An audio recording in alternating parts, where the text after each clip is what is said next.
আলাইকুম, welcome to my আজারা blog. চলে এসেছি আরও একটি নতুন ভিডিও নিয়ে। আশা করি আপনারা ভালো আছেন এবং আমিও আলহামদুলিল্লাহ ভালো আছি। তো শুক্রবার হলেই আসলে আমার দাওয়াত পড়ে যায় অনেক জায়গায়, আর আজকে আমি চলে এসেছি দাওয়াত খেতে, আর সেটা আপনাদের সাথে শেয়ার করবো আমি কাদের বাসায় এসেছি দাওয়াত খেতে। আমি ছোটোখাটো একটা টিচার, আমি স্টুডেন্ট পড়াই। তো স্টুডেন্টদের বাসায় শুক্রবার হলেই আমার দাওয়াত পড়ে যায়, আর প্রত্যেকটা স্টুডেন্টের মা আমাকে এত ভালোবাসে যে আমার জন্য ওনারা স্পেশালি রান্নাবান্না করে আমার জন্য। আমি কি খেতে পছন্দ করি বা কী খেতে পছন্দ করি না সেই সব ওনাদের আইডিয়াও আছে, ওনারা জানেও, এবং আমার পছন্দ মতো ওনারা রান্নাও বান্না করে।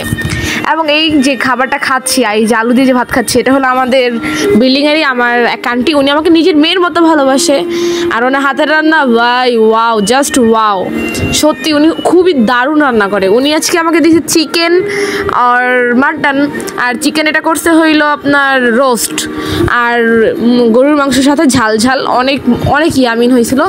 দেখতেই পাচ্ছেন চিকেনটা অনেক সুন্দর ভাই, দেখতেও যেমন অনেক সুন্দর, খেতেও অনেক টেস্টি। আমি খেয়েছি অলরেডি অনেকখানি খাওয়ার পরে আমার মনে পড়ছে যে ভিডিও বানানো যায়। আন্টির হাতের রান্না আসলে কি জানেন, অপূর্ব বাস, মানে জাস্ট ওয়াও। আমার কাছে আন্টির হাতের রান্না খুবই ভালো লাগে এবং খুবই ভালো লাগে। অনেক ইয়ামিন হয়েছে আন্টির হাতের রান্না। আর আমি প্রায় সময় ওনাদের বাসায় খাওয়া দাওয়া হয়, কারণ আন্টি আমাকে নিজের মেয়ের মতো যেহেতু ভালোবাসে, কিছু ভালো মন্দ রান্না করলেই আমাকে খাওয়াবে। দেন আমি ওনার বাসায় থেকে খাওয়ার পর যখন নেক্সট রেস্টুরেন্টের বাসায় যাই, তার মা আমাকে সন্ধ্যায় দেয় হইলো এই চিরা, সাথে হইলো চানাচুর দিয়ে উনি মাখাইছে বানাইছে, কারণ উনি জানে আমি স্পাইসি খেতে খুবই ভালোবাসি, তাই উনি ঝাল করে এই চানাচুরটা আমার জন্য বানাইছে। এবং এই চানাচুরটা অনেক ভালো লাগছে খেতে আমার কাছে। অ্যান্ড ওনার এই মানে মাখাটা খুবই সুন্দর হয়েছে, দেখতেই পারতেছেন, দেখতেও যেমন সুন্দর, খেতেও সেরকমই স্বাদ ভাই, জাস্ট ওয়াও হয়েছে। ওনার এই রান্না বলতেছি, ওনার এই মাখাটা খুবই ভালো হয়েছে।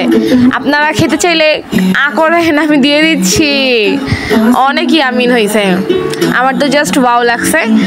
আপনারাও চাইলে এভাবে মাখিয়ে খেতে পারেন। চানাচুর সাথে চিরা এবং মরিচ আর পেঁয়াজ দেওয়া ছিল।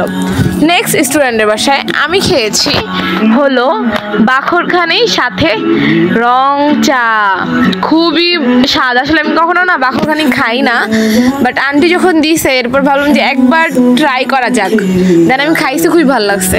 দেন আরেকটা স্টুডেন্টের বাসায় আমি খেয়েছি পোলাও। আমি পোলাও খুব কম খাই, এর জন্য আমি অল্প করে নিছি।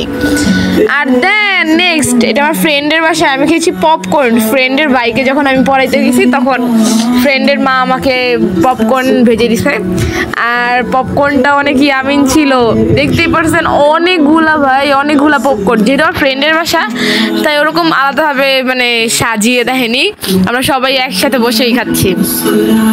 আর আমার ফ্রেন্ডটা তো আমি বাগেই দিই নাই।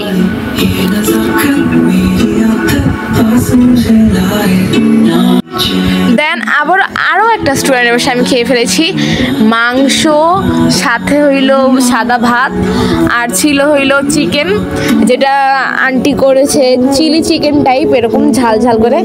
অনেক ইয়ামিন দিল এই রান্নাটাও ভাই। মানে আমি পোলাও খুব কম খাই, এর জন্য বেশিরভাগ আমি সাদা ভাতই খাই, এর জন্য আমাকে সবাই সাদা ভাতই অফার করে।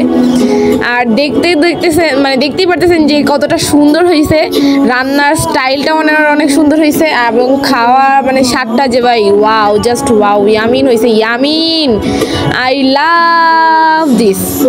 এবং আন্টিদের হাতের রান্না আমার কাছে অনেক ভালো লাগে। ফ্রেন্ডস, আসলে আন্টিদের ডেকোরেশন এবং রান্না স্টাইল আসলে অনেক সুন্দর, বুঝছেন। আর যদি আপনাদের এই চ্যানেল মানে ভিডিওটা ভালো লাগে থাকে, অবশ্যই চ্যানেলটাকে সাবস্ক্রাইব করে দেবেন। বাই।